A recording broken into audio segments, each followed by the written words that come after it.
Hello everyone, good morning to all of you. आप सब बिल्कुल ठीक होंगे और एक बार फिर से आप सभी का स्वागत है हमारे चैनल एजुकेशन वर्ल्ड पर या एडुरुक पर।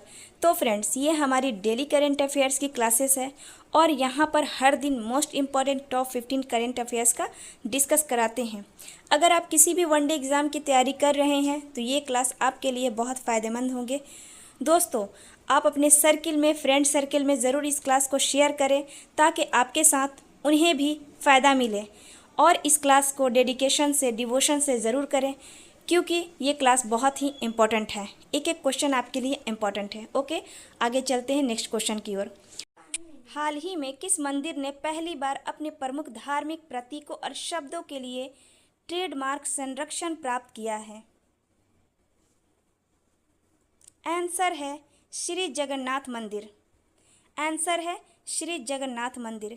बात करते हैं श्री जगन्नाथ टेम्पल एडमिनिस्ट्रेशन पुरी ने पहली बार अपने कुछ मेजर रिलीजियस सिंबल्स और नेम के लिए ट्रेडमार्क प्रोटेक्शन प्राप्त किया है। इसका मतलब यह है कि इन नेम और सिंबल्स का कमर्शियल यूज़ विदाउट परमिशन से नहीं किया जा सकेगा।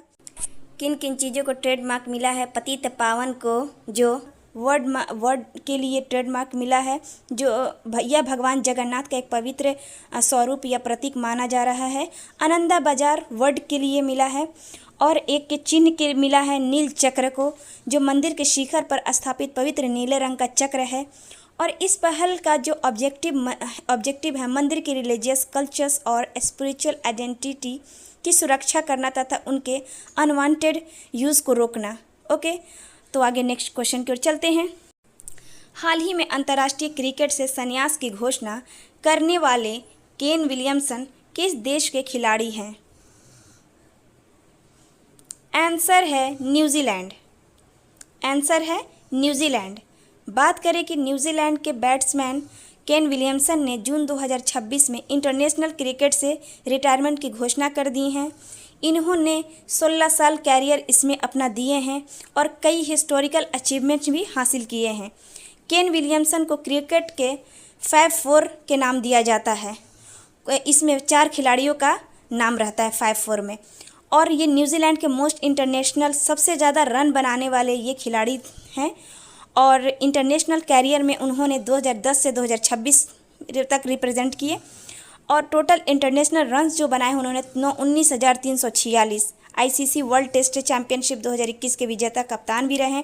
2019 में ODI world cup player of the tournament, ICC men's test cricketer of the year 2019। तो इतनी सारी उपलब्धियां इनके नाम हैं। ओके, नेक्स्ट क्वेश्चन की ओर चलते हैं।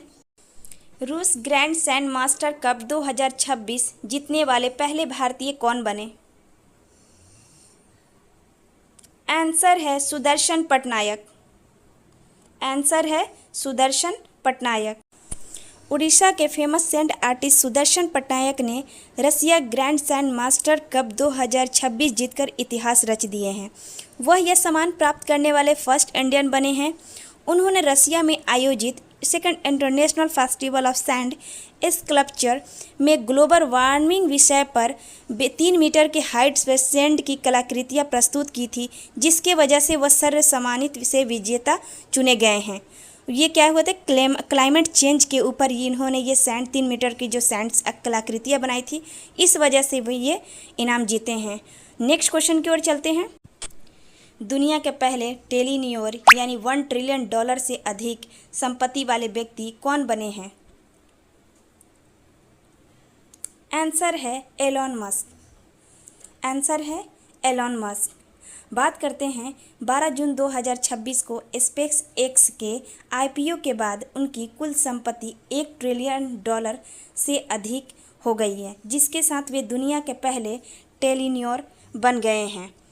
और बात करें कि ये प्रेटोरिया साउथ अफ्रीका में इनका जन्म हुआ था और वे दुनिया के प्रमुख तकनीकी नवाचार आधारित कंपनियां टेस्ला हैं, स्पेस एक्स, न्यूरालिंक, XAI तथा द बोरिंग कंपनी के संस्थापक भी हैं।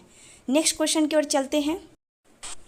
ग्लोबल विंड डे 2026 सम्मेलन का आयोजन भारत में कहाँ किया गया? आंसर है गोवा। आंसर है गोवा। बात करते हैं ministry of new and renewable energy द्वारा 15 जून 2026 को गोवा में ग्लोबल विंड डे 2026 कॉन्फ्रेंस आयोजित किया गया। ग्लोबल विंड डे हर साल 15 जून को मनाया जाता है और 2026 का थीम है wind energy from ambition to acceleration. Okay, और उद्देश्य है इसका कि भारत के विंड एनर्जी सेक्टर के अगले चरण की रणनीति तैयार करना तथा रिन्यूएबल एनर्जी लक्ष्यों को गति देना है। बात करते हैं, भारत वर्तमान में विश्व का चौथा सबसे बड़ा विंड पावर मार्केट है और वर्ष 2025 से 26 में भारत ने एनर्जी सेक्टर में रिकॉर्ड 6.1 गीगावाट की नई क्षमता कैपेसिटी एडिशन किया। इसके साथ ही देश की कुल installed wind power capacity 56 gigawatt से अधिक हो गई है।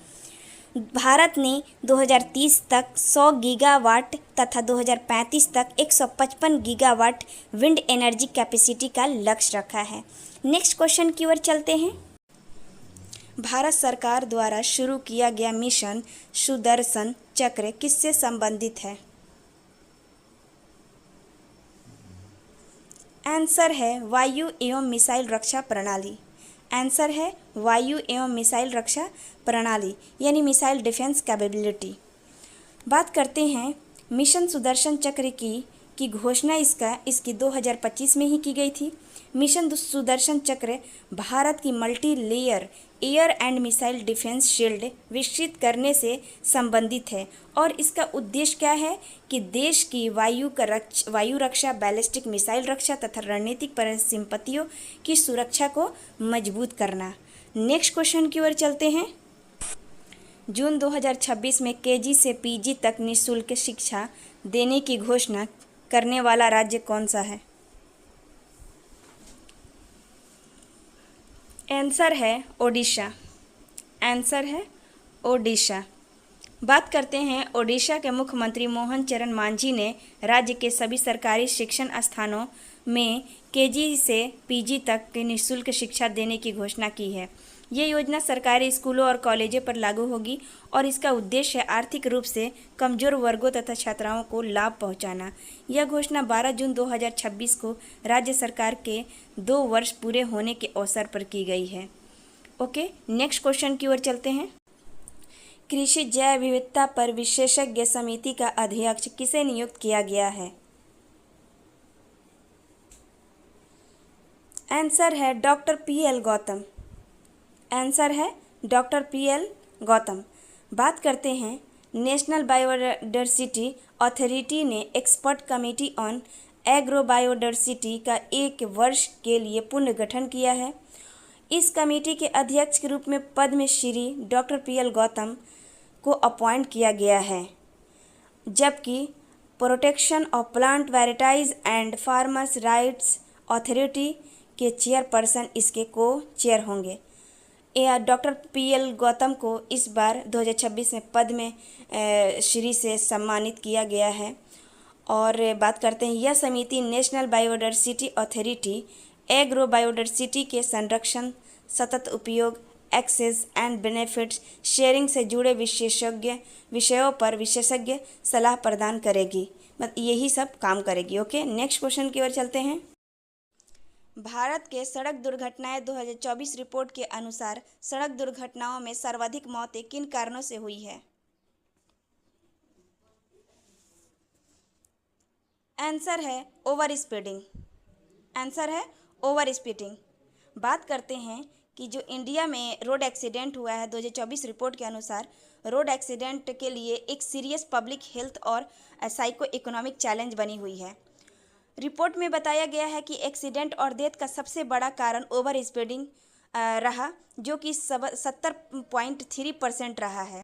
वर्ष 2024 में देश भर में 4,87,707 रोड एक्सीडेंट रजिस्टर किए गए हैं, जिसमें 1,77,175 लोग की मृत्यु हो गई है और 4,71,441 लोग घायल हुए हैं। अब बताइएगा कि 4,87,000 तो 707 रोड एक्सीडेंट हुए, लेकिन इसमें घायल 4,71,441 लोग घायल हुए हैं। तो जो चलाते हैं उनके साथ भी तो कोई बैठा होगा ना, इसीलिए। ओके, नेक्स्ट क्वेश्चन की ओर चलते हैं। हाल ही में सरकार ने सूक्ष्म वित्त संस्थानों के लिए ऋण गारंटी योजना 2.0 की वैधता कब तक बढ़ाई है? आंसर है 31 अगस्त 2026। आंसर है 31 अगस्त 2026। नेक्स्ट क्वेश्चन की ओर चलते हैं। हाल ही में नई दिल्ली में आयोजित नीति आयोग की 11वीं शासित परिषद की बैठक की अध्यक्षता किसने की? आंसर है नरेंद्र मोदी। आंसर है नरेंद्र मोदी। बात करते हैं कि यह बैठक 11 जून 2026 को नई दिल्ली के राष्ट्रपति भवन संस्कृति केंद्र में आयोजित हुई।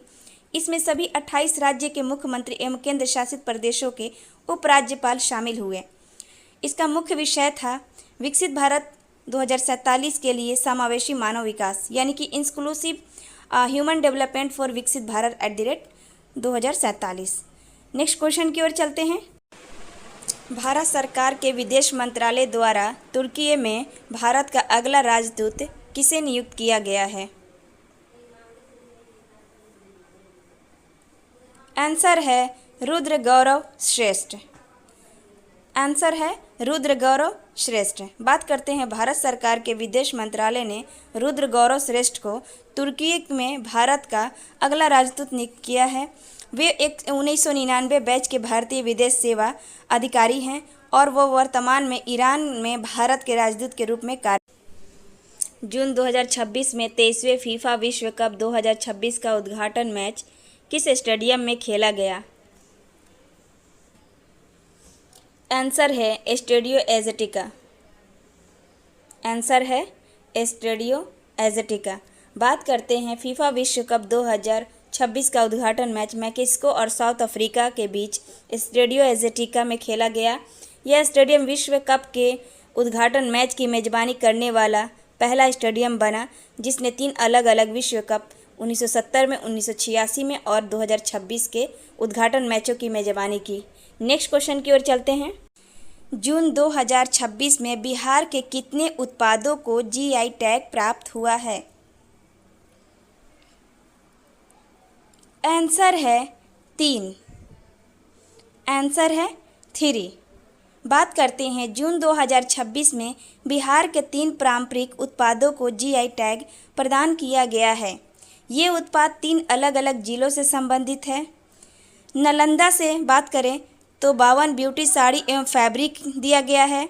गया से पत्थरकट्टी स्टोन क्राफ्ट को दिया गया है और भोजपुर से पीढ़िया पेंटिंग को जीआई टैग दिया गया है। आई होप कि ये क्लास आप सभी को अच्छा लगा होगा, तो ज़रूर लाइक एंड कमेंट्स करें। और मैं बेस्ट से बेस्ट कंटेंट लाने का प्रयास कर रही हूँ ताकि आपके किसी भी एग्ज़ाम के लिए बेस्ट हो। और दोस्तों, आप अपने फ्रेंड सर्किल में ज़रूर इस क्लास को शेयर करें ताकि आपके साथ उन्हें भी बेनिफिट मिले। Okay, thank you so much.